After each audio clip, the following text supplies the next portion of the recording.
നമ്മുടെ അനീഷേട്ടനെ ഇപ്പം എല്ലാവരുടെ ചിരിച്ച് കളിച്ചൊക്കെ നടക്കുന്നുണ്ട് കേട്ടോ. ഫുഡൊക്കെ എല്ലാവർക്കും കൊടുത്ത് സന്തോഷമായിട്ടൊക്കെ നടക്കുന്നുണ്ട്. അനുമോൾക്ക് ഫുഡ് കൊടുക്കുന്നുണ്ട്. അനുമോൾ മതി മതി എന്ന് പറഞ്ഞിട്ട് പിന്നെയും പിന്നെയും ആ പൊമഗ്രനേറ്റ് നമ്മുടെ അനീഷേട്ടൻ കഴിപ്പിക്കുകയാണ്. അതിന് ശേഷം ഇവർ ഷാനവാസിക്കയെക്കുറിച്ച് ഒരു കാര്യം പറഞ്ഞു. ഷാനവാസിക്ക ഒരു അമ്മായി തന്നെയാണ്. അമ്മായി എന്ന് വിളിക്കുന്ന ഷാനവാസിക്കയ്ക്ക് ഇഷ്ടമല്ലെന്ന് നൂറ പറയുന്നുണ്ട്. പക്ഷേ ശരിക്കും പുള്ളിക്ക് അങ്ങനത്തെ ഒരു ക്യാരക്ടറാണ്. ഉപ്പ് കുറഞ്ഞാൽ കുറ്റം, ഒരു പുളി കുറഞ്ഞാൽ കുറ്റം, എല്ലാത്തിനും കുറ്റമാണ്. എല്ലാത്തിനും എപ്പോഴും കുറ്റം മാത്രമേ പറയത്തുള്ളൂ. ഓരോന്ന് ചിന്തിച്ച് കൂട്ടും. എന്നിട്ട് ഒരു പ്രോബ്ലം വരുമ്പം അതെടുത്ത് പുറത്തേക്ക് അങ്ങോട്ട് ഇടും. അതാണ് ഷാനവാസിക്കയുടെ മെയിൻ പ്രോബ്ലം. അത് സത്യമാണ്.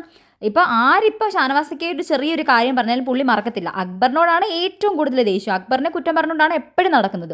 അപ്പം ഈ അനുമോളോടും ദേഷ്യമുണ്ട്. എന്നോ ഒരു കാര്യം നടന്നത് ഇപ്പം വഴക്കിട്ട സമയത്തും പുള്ളി പുറത്തെടുത്തിട്ടു. അപ്പം ഈ ഷാനവാസിക്കായിട്ട് ഇങ്ങനത്തെ അമ്മായി സ്വഭാവത്തെക്കുറിച്ച് ഇവർ പറയുന്നുണ്ട്.